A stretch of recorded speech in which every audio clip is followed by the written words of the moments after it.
Atividade Paranormal é uma das sagas de terror mais complexas que existe. O que é meio irônico se você pensar bem, já que os filmes são extremamente minimalistas. Se você já assistiu algum filme da saga e ficou meio confuso com a história, ou com a ordem dos acontecimentos, é porque é confuso mesmo. Acontece que o diretor Oren Peli, que criou a saga, já tinha pensado em toda a trama da história e como ela iria terminar antes mesmo de gravar o primeiro filme. Inclusive, o primeiro filme teve 3 finais diferentes que foram gravados. E o cara teve a ousadia de exibir cada versão em cinemas diferentes para criar confusão na cabeça do público sobre como de fato a história terminava. O que, é claro, deu muito certo na época. Os filmes foram lançados basicamente nessa ordem aqui, sendo que Atividade Paranormal Tóquio e o último filme de 2021 são apenas spin-off e não fazem parte da saga oficial, então eu não vou incluir eles nessa história, ok? Já a cronologia correta da história fica assim.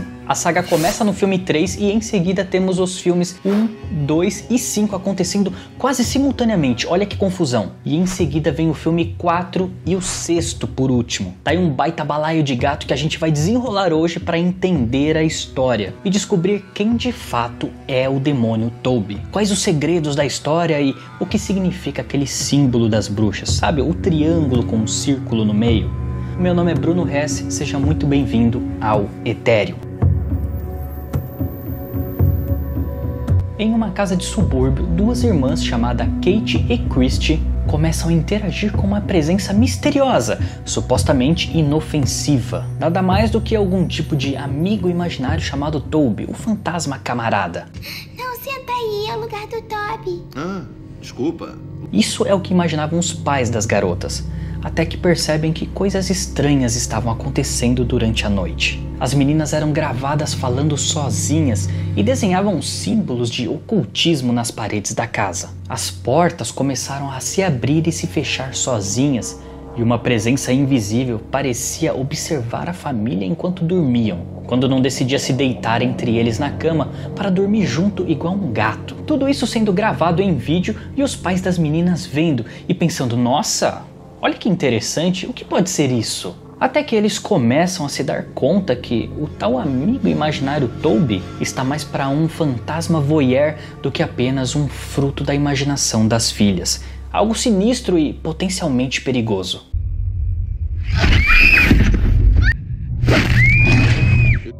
Então, o pai da Kate e da Christy tem uma ideia brilhante.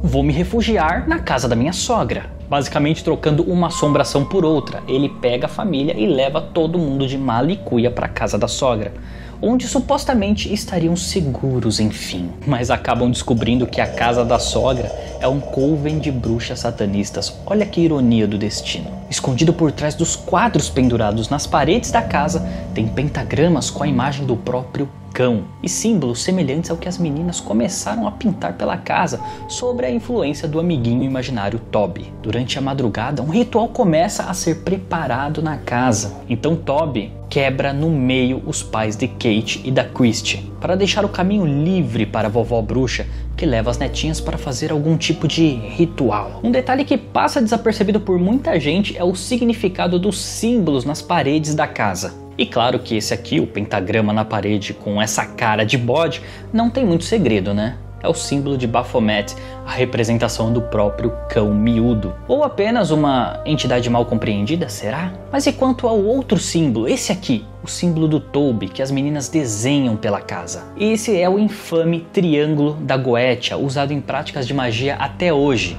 Menos popular que o pentagrama com cara de Baphomet, é claro. Só que muito mais perigoso. Isso porque esse símbolo tem o poder de invocar espíritos. Ele basicamente funciona como um tipo de portal. As origens desse Triângulo da Goetia remontam às antigas lendas do rei Salomão, que teria usado todo o seu conhecimento e sabedoria para dominar as artes da magia, que supostamente ele viria a descobrir que poderia ser usada para invocar uma legião de 72 espíritos como o Toby, que ele aprendeu a controlar e usar como força de trabalho, para então levantar as paredes do primeiro templo em Jerusalém. Esses espíritos, quando invocados, serviriam aos seus mestres humanos, assim como o gênio da lâmpada do Aladim, realizando tarefas e dando o que o mestre desejasse: riquezas, mansões ou talvez apenas lavar uma pia de louça suja. Aí sim, hein? A parte mais interessante é que esses espíritos escravizados pelos mestres humanos, em teoria, estariam submetidos a uma entidade superior. Por exemplo, um anjo, que deveria ter o seu nome escrito no Triângulo da Goetia, onde também se encontra escrito os nomes secretos e impronunciáveis de Deus, que está ali para dar mais autoridade sobre o espírito e submeter ele à vontade dos mestres humanos. E de repente essa história vai ficando cada vez mais sinistra, indo agora para o segundo filme. Muitos anos se passam e agora a gente se depara com as irmãs já adultas, com suas famílias formadas e tendo filhos. Nessa parte da história vemos a vida da Christy, que acabou de ter um bebê chamado Hunter. E seguindo a tradição da família, já no berço, o moleque começa a ser atormentado por uma assombração. O nosso bom e velho amigo Toby, é claro, que agora descobrimos não ser um simples fantasma, mas um tipo de demônio que se move como uma sombra negra pela casa da família, atormentando o bebê Hunter no berço, pois deseja possuir a alma dele. Um ponto interessante é que esse demônio tem uma obsessão muito grande pelo menino, e não fica claro o porquê ou que tipo de demônio ele é. Mas já vamos chegar lá. Uma pista sobre esse segredo sombrio é que a vovó bruxa, durante a história anterior, pede para que a filha continue tentando engravidar para ter um filho homem, além das duas meninas, a Kate e a Christy. Só que ela não conseguiu convencer a filha na época, então esse plano simplesmente falhou. E as bruxas precisaram esperar para que nascesse um filho homem na família. No caso, o bebê Hunter. Enquanto a casa da Christy está sendo assombrada por esse demônio que ainda não teve a sua verdadeira identidade revelada, outra história está acontecendo quase ao mesmo tempo. A irmã da Christy, a Kate, também está sendo atormentada por uma assombração na sua casa, durante os eventos do primeiro filme da saga. Imagina acordar durante a noite desse jeito, sendo arrastado igual um saco de bosta pela casa, tá maluco? Kate e o seu marido Micah acreditam que estão convivendo com um simples fantasma, que às vezes controla a Kate e faz ela andar pela casa ou se deita na cama com eles, como um gato se aninhando para dormir.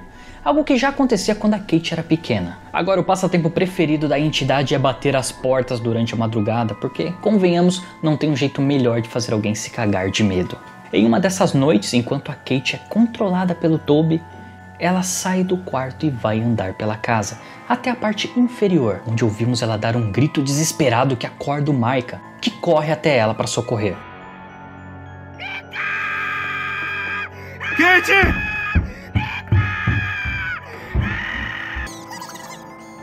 A gente não fica sabendo por que ela gritou. O fato é que naquele momento a Kate é possuída e ela cancela o CPF do Micah. Daí, durante os momentos finais, já no segundo filme, descobrimos que a Kate foi até a casa da irmã Christy e finalizou o cunhado e a irmã, para em seguida levar embora o bebê Hunter, para onde ainda não se sabe. Existem dois finais alternativos que acabariam com qualquer possibilidade de sequência para essa história. No primeiro final, a Kate apenas sobe para o quarto e senta no chão, e passa a noite inteira balançando a cabeça como se estivesse catatônica. Quando o dia amanhece, ela continua lá, sem se levantar nem para ir ao banheiro, ou seja, fez tudo nas calças. Até que a noite chega e policiais aparecem para investigar a casa. Então a Kate levanta meio desorientada e assusta os policiais, que transformam ela em peneira. Nada mais justo, pois a mulher levantou com uma faca na mão e foi em direção aos policiais, depois deles já terem encontrado o corpo do marido dela. De acordo com o diretor Oren Peli, esse é o final preferido dele e deveria ter sido o final original da história. Mas ele tinha um ritmo muito lento, além de inviabilizar o futuro da Kate na saga,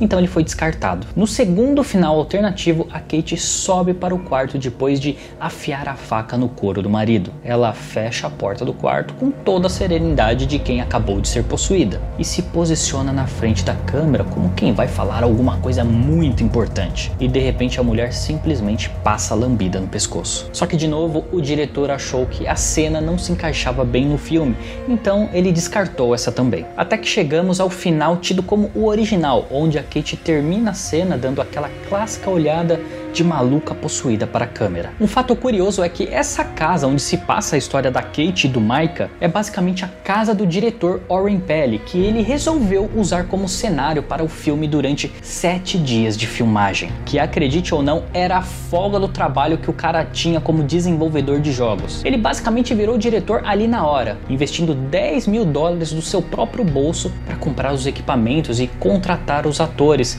que literalmente improvisaram absolutamente todas as falas que vemos no filme. De acordo com ele, a inspiração veio do dia em que se mudou para essa casa nova do filme e começou a ouvir sons estranhos. Aí ele pensou: e se alguém filmasse isso? A Bruxa de Blair já tinha dado certo, então por que o filme dele não daria, não é? Paralelo a essa história do primeiro e segundo filme da saga, que estão acontecendo quase ao mesmo tempo, também está acontecendo a história do quinto filme da saga. E vai mostrar o que aconteceu durante a cena final do primeiro filme. Naquele momento, quando a Kate desce as escadas e acaba com a raça do marido. E finalmente temos uma pista sobre que tipo de demônio é o Toby. No quinto filme, 2 adolescentes invadem um apartamento de uma vizinha após ela bater as botas. Acontece que eles estavam curiosos sobre boatos que corriam na boca miúda sobre essa vizinha ser uma bruxa. Principalmente depois que viram por um buraco na parede a véia toda pelada, fazendo o que parecia ser um ritual de magia negra com uma garota. Dentro do apartamento que invadem,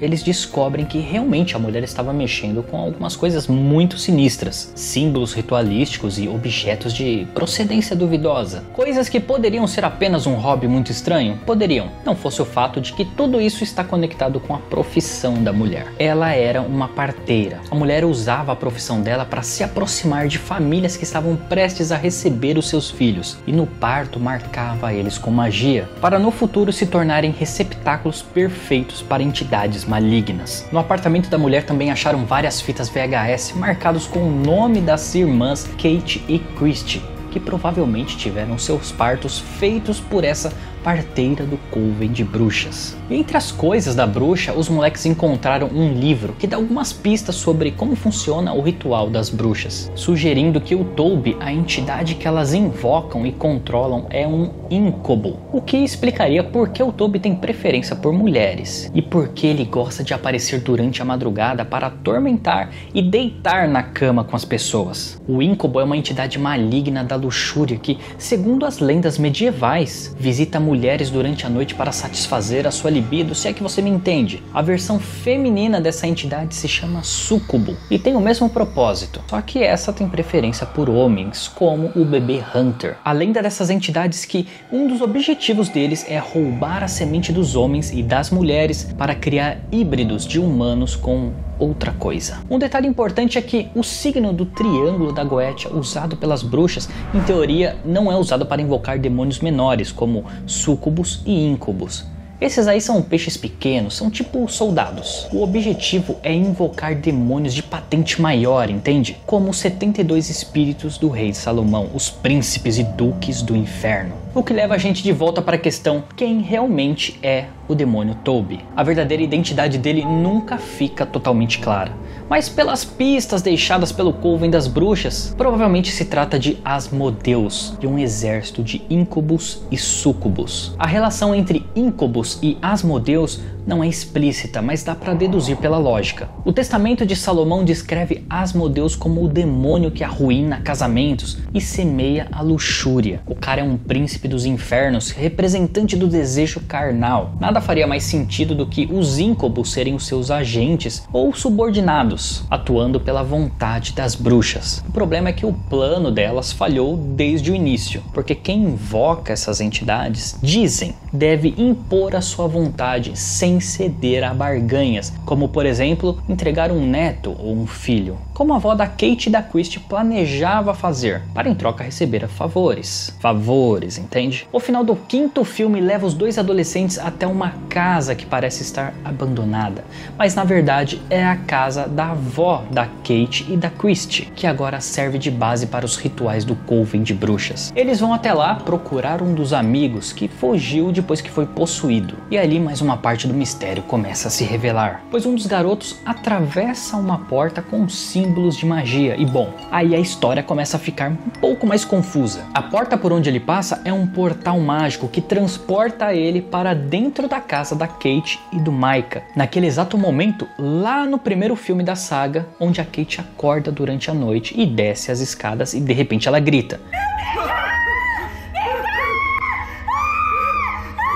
E agora a gente descobre o porquê ela gritou antes de cancelar o CPF do marido. Ela encontrou um dos adolescentes bem no meio da cozinha dela. Então todo mundo ali basicamente virou presunto. Depois a Kate sai da casa e vai roubar o bebê Hunter. Agora entramos nos eventos de Atividade Paranormal 4, que talvez seja o filme mais confuso da saga, pois alguns pontos ficam em aberto sem muita explicação de como, quando e por que algumas coisas aconteceram. Então vou ser bem objetivo aqui para a história não embolar. Alguns anos se passam, Kate desapareceu e conhecemos uma nova família, aparentemente aleatória, que tem uma filha adolescente e um filho homem adotado. Essa turminha feliz decidiu dar uma mãozinha para uma vizinha que passou mal e precisou ficar internada em um hospital. A mulher tinha um filho, um moleque meio estranho, do tipo que não se deixa sozinho com um garfo na mão enquanto brinca com um gato, tá entendendo? Então eles decidem acolher esse moleque esquisitão, enquanto a mãe está internada, e ele se enturma super bem com o filho do casal, bem até demais. E daí coisas sinistras começam a acontecer pela casa, claro.